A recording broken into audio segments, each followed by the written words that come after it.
Hi guys, welcome back to my channel. This video I'm going to go over some of my reactions to the new Sunrise on the Reaping casting.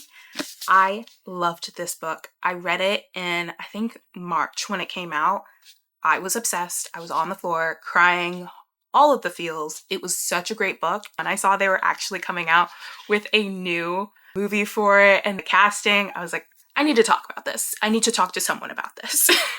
It's just really interesting also, I'd like to say, like, before I start going into like a lot of the casting, how they've done this. This is like the biggest, I think, straight book to movie that I've seen in a few years, because it was announced like the book was coming out and then the next day that it was going to be a movie.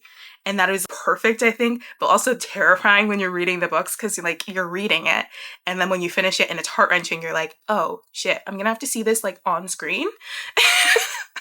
Like, I'm gonna have to go through that emotional pain again, but that makes it even, like, almost even better, because you're, like, anticipating how amazing, like, this movie's already going to be, and we know it's gonna be good. Oh my gosh, so let's get into the casting.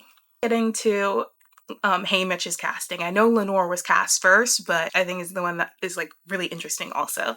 So, Joseph Zada as Haymitch Abernathy, that is crazy. Because, like, he's relatively unknown, but he's also about to have, like, a really big summer. If you've ever read We Are Liars, I have it on my bookshelf somewhere. That book took me out. That was some crazy mind thriller, psychological. But he's about to be in that this summer, and so I think that's, like, a good lead up to him becoming Haymitch in the next year. And so I think it was nice how they picked someone relatively unknown, because, like, when you really think about the original Hunger Games trilogy in the movies, they were kind of relatively unknown. Like, Jennifer Lawrence, like, we knew of her, and, like, we knew Josh Hutcherson, but not in the same way, like, deep diving into this. So, like, I think that was really cool. How they pick someone kind of relatively unknown, because it gives them the chance to, like, break out in this role, because you know it's going to be a breakout role. And, like, the people from Ballad of Songbirds and Snakes, they are doing amazing things right now. Amazing things. And so this is going to be great seeing in the future. And I just think it's really cool how they have a relatively unknown person. I think that just sets the project up for something good, because there's no preconceived notions of the actual actor before they get into the movie. Because you know what because sometimes it could be they don't like the actor that's being cast, or they're like, oh, I don't know. This is someone people relatively don't know. They have no bias going into it. So that, especially for a main character, I think that's really important. So let's go on to Lenore Dovebird. Just painful. Painful. Because once you saw, like, because you can picture it in your head when you're reading, but, like, once you see the person that they've cast, you immediately start going through all the scenes in the book, and you're like, I don't know how I'm gonna survive knowing that it's this person that I'm going to have to see. No spoilers in this, but still. I feel like there's not, like, you can't spoil this unless you've, like, never read any Hunger Games book. You have to know what happens in this in a sort of overall way. But anyways, Whitney Peak as Lenore Dove. I have to give it up to those casting directors. Are you kidding me? Because, like, casting her as a person of color is, one, amazing and perfect for this, because it really just ties into the whole political, like, landscape of actual Panem and, like, how that works. And also the bird people, the Covey, the Covey, and how they, like, interact with the people, and their, like, kind of, like, political unrest that they have, like, that, as we saw in Ballad of Songbirds and Snakes, and then we also saw again in Sunrise on the Reaping. It's giving person of color. It really is. And I think it was just really, really interesting how they picked her. And Whitney Peak, I've seen her in a bunch of things in the past. She's a great actress. I think she's going to be able to hold up this role really well. Like, because I've seen her in some comedy, but I've also seen her in a very, like, serious sense in some actual projects. So I think that's going to be really interesting. And plus, like, I just can see them in the movie. It's going to be great. It's going to be great. Okay, so then we had, who's next, actually? We had Maisily. As someone who literally like, I've seen, like, almost everything this actress has been in, because like she's played the younger version of every actress ever. But I've been following like her career forever because like she was like on like one of the TV shows I watched when I was a kid too. And so I'm like, this is so crazy. But knowing her acting style, she's gonna hit this. And I never said her name yet, but it is McKenna Grace. Crazy. If you saw her in Ghostbusters, this was like, I feel like she was preparing for this. The sass is there. I can see it. It's gonna be great. It's gonna be fun. I can just see her making this entire thing so hilarious with like all the deadpan like jokes straight to Drusilla's face. I think it's gonna be so amazing. But I can totally see it, and I think it'll be like so much fun. Like the way she like comes in with the comedic relief, but also the seriousness that I think she could like draw from this role. So excited. Ralph Fiennes as President Snow. Okay, so I was on the bandwagon that we thought it should be the original guy's son. I personally think it would have been amazing, but I understood where they were coming from. You can't just do that. His father just passed. That would be tough. It would be tough, and I get it. The fact they picked Ralph Fiennes, I was like, okay. I said, okay, this works. I'm okay with this. I'm actually more okay with this. Because Ralph Fiennes, he has been the villain in almost every franchise I have ever seen. And this is so amazing. Because I love him as an actor, and I also love him in like actual like press junkets and stuff like that. So I think this is going to be so amazing. Because he was Voldemort, for God's sakes. Like, he can draw in that evil. And I think that's what we need in this. We were a little bit too lovey-dovey in Ballad of Songbirds and Snakes. We were a little bit too lovey-dovey. We saw the innocence. We need to see the darkness now. We saw the innocence. We need to see the darkness. So I think he's going to really bring that out in this role. And it's, oh my God. Literally, I could get chills because like I know he's going to like drop, because like there's some specific scenes that I know like Ralph Fiennes could do. He was nominated for an Oscar. I'm like, he's going to do really well in this. Oh my gosh. Next, this was actually the last person that was just cast, but I'm going to talk about him next. Caesar Flickerman? Kieran Culkin. I literally I was on my phone just scrolling because they drop them at random times of the day. I don't even see it. And I'm scrolling and I'm like, is this real? Is this real? I literally audibly gasped. I was like, it was crazy. It was crazy. Kieran Culkin and Caesar Flickerman. That was the most perfect casting that I could possibly think of in my head. And I didn't even think of it. It was perfect. Because I'm like, what do you mean? Because that's going to be so hilarious. Like, Caesar, I don't think doesn't have like a amazing like role in this movie. It's kind of smaller, but like it's always been like that in all the movies. But this is like, that's gonna be my favorite person in the movie. Just seeing Kieran Culkin dressed up as Caesar Flickerman. Like, if you've ever seen him in any project he's ever done, also just like in press, he's gonna hit this so amazing. He doesn't even have to act. He's just going to be himself, which I think is gonna be amazing. Next was, oh my God, Effie Trinket. This was when I knew this casting director deserves a raise, deserves an Oscar, deserves all the praise.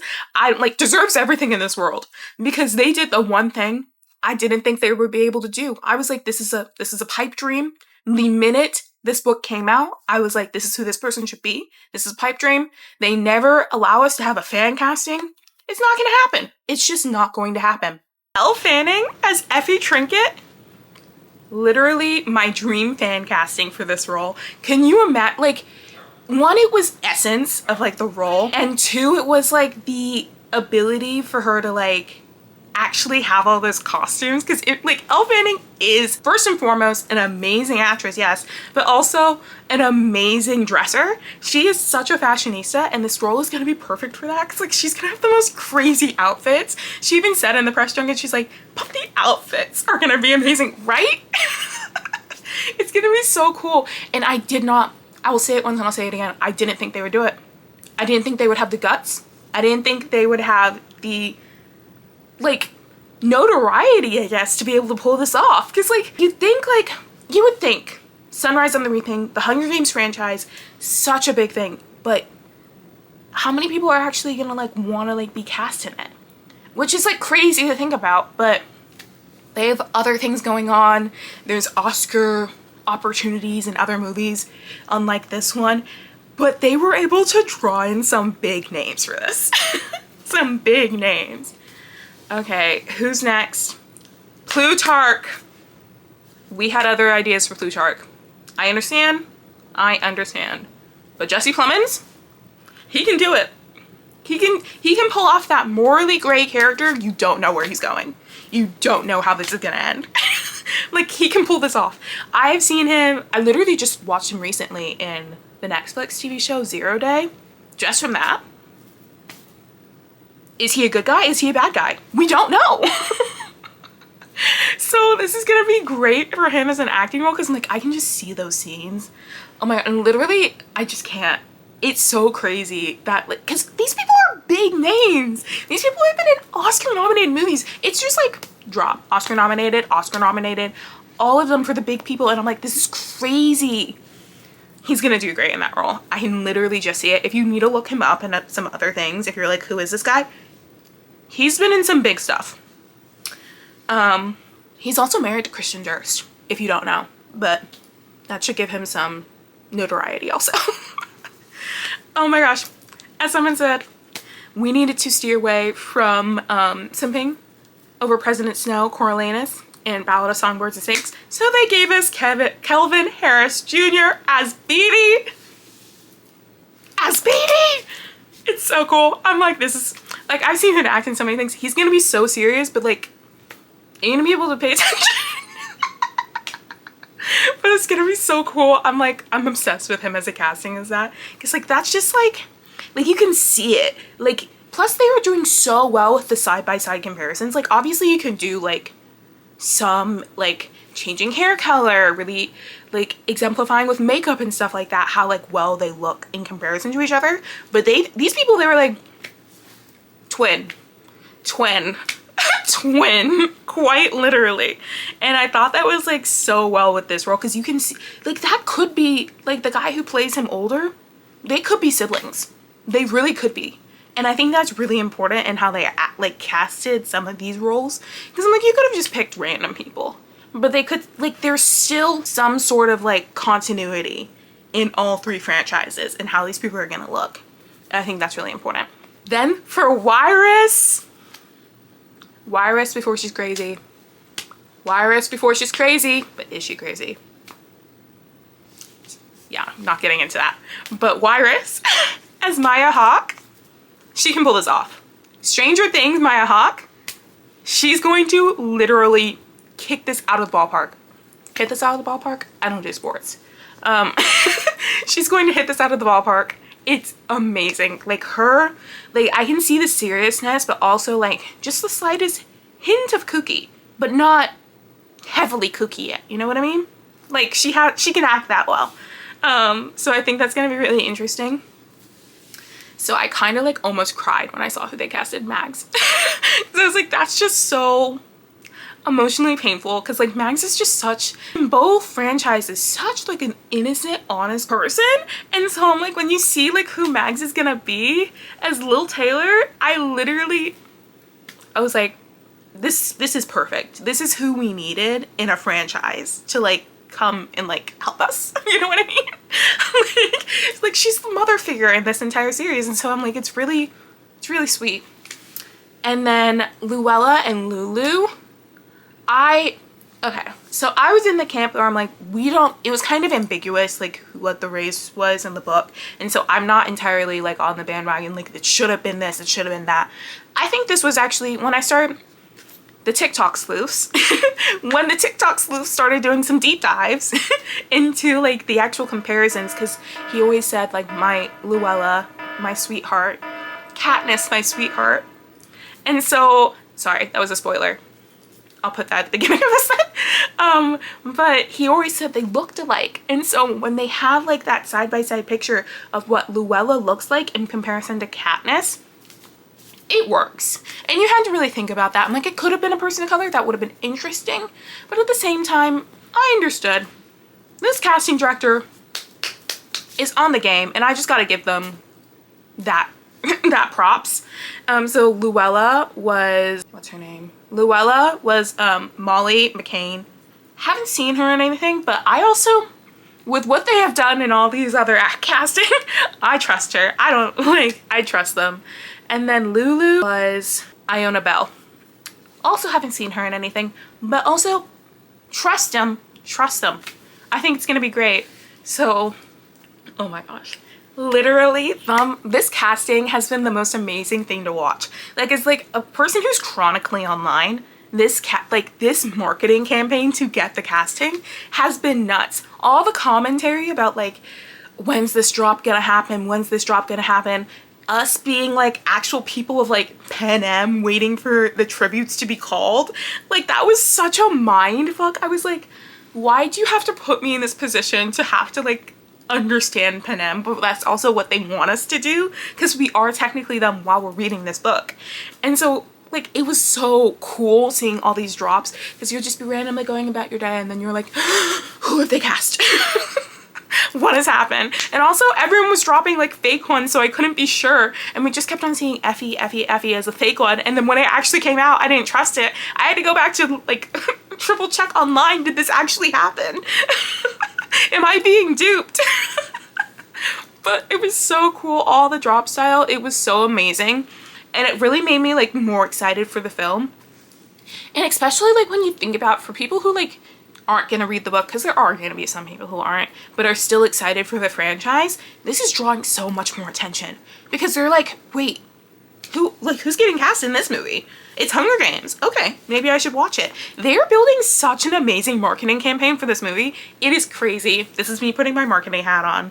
The way they're capitalizing on the spotlight of this book and then transitioning it perfectly into the movie is crazy, especially on TikTok, because they could have done this like as a normal, like, oh, we've cast Haymitch and Lenore, blah blah blah, in a like publication.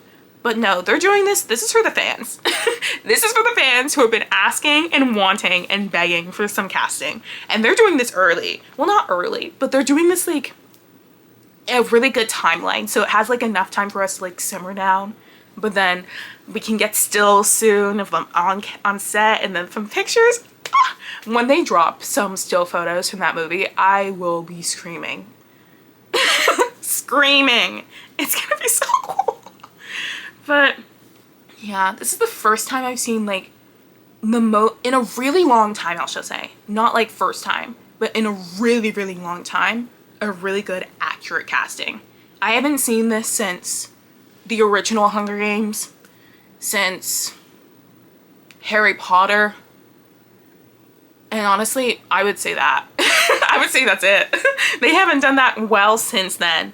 And even then, they changed some things, but they did it well. Like, I haven't seen something accurate, partially accurate, in a really long time. And I think they've done this really well. But yeah, I think they've been also able to like pull in some bigger names, because the franchise has gotten so much bigger since when we started. Because before then, it was like just like a dystopian along the lines. We had so many dystopian novels out. Like, who were we gonna know that this book was gonna be everything? And who were we gonna know then? But we do now. This book is crazy. But yeah, actually crazy. I was thinking about it recently, and I'm like, we are literally the generation of book to movie. Because if you really think about it, we've had all the book to movie franchises since we've been young. I'm 22, so I can say this. We've had Hunger Games, Harry Potter, Divergent, Mortal Instruments, Percy Jackson, oh my god, Maze Runner. How am I forgetting Maze Runner? The ones that have been completed, actually. So crazy. There's been so many, and it's been so amazing to watch. But they've done it. Some have been done bad. Hint, hint, Mortal Instruments, as someone who has read that entire series front to back, every single book, they butchered it in both senses. I stand on that. Movie and TV show. Terrible. But they've also done it well in some stances. The original Hunger Games movies. Then we also had The Maze Runner series, they changed some things, but I actually liked it. And then Percy Jackson. Let's not talk about the original movies. The original movies don't count, but I can, for Percy Jackson, going on a little tangent. Percy Jackson, the original movies, those can stand separate from that book. I stand on that. They stand separate. I will still watch it. There's very few book to movie adaptations if I didn't like how they, like if it wasn't accurate, then I'm like, I hate it and I'm never gonna see it again. This one, it's separate. The acting, the casting, it's separate. Like, I think people can understand that. Like, the Lotus Hotel scene, Lady Gaga, poker face, that's separate. That is separate. Why are you walking on my roof? That is separate. That is its own entity, and I can appreciate that. But where was I going? Tangent, obviously. But yeah, that one's separate. There were some bad ones, Percy Jackson, Mortal Instrument. I will even say Divergent. Other than that first movie, I stand on that. That first movie was great. It was great. I really enjoyed it, and I read the book. Fairly connected. After that, they started losing the plot. I never finished the series in like a book sense, but I had friends who did. They all said they started losing that plot. and that's why it never finished. You can always tell, but they also did it well in some senses. And I think this is a really cool thing where I think like as a generation, we're not like a generation of readers. I won't say that, but we're a generation of people who like grew up on some very specific types of books. So like we had like the Harry Potter books and the Hunger Games books, some really like heavy dystopian like fantasy books. We grew up on those like being read to us and like in movie theaters. And so I think this really like the way they're marketing this movie, the way this movie has come out, the way this book has been presented, they've done it in such an amazing way to draw back in that generation who may have like gone away from reading books. Like I know I've seen so many people on TikTok who are like, well, there's a new Hunger Games book and there's a new movie coming out. I should read the book, even though they don't normally read. Like, this is gonna be like really interesting how they're drawing back in readers. But yeah, this casting has been insane. I literally have been chronically like attached to my phone. I've been trying not to check their site every day because then I have to remember, I'm like, they're not gonna post something every single day. They're not gonna drop the entire casting on TikTok, but they could. But they're not going to. But they might, but they're not. But they're not. And so I just have to remember that while I'm checking TikTok chronically, see if they're casted anyone yet. But yeah, those are my insane reactions to the casting of this book. It's going to be so amazing. This book has been such a pleasure to read and then like just absorb. And so yeah, thanks for listening. Like, comment, comment your own like reactions to this actual like casting and who you think it should have been, who you liked, who you didn't. I'd love to hear your opinions, but yeah, thanks so much. Talk to you guys soon.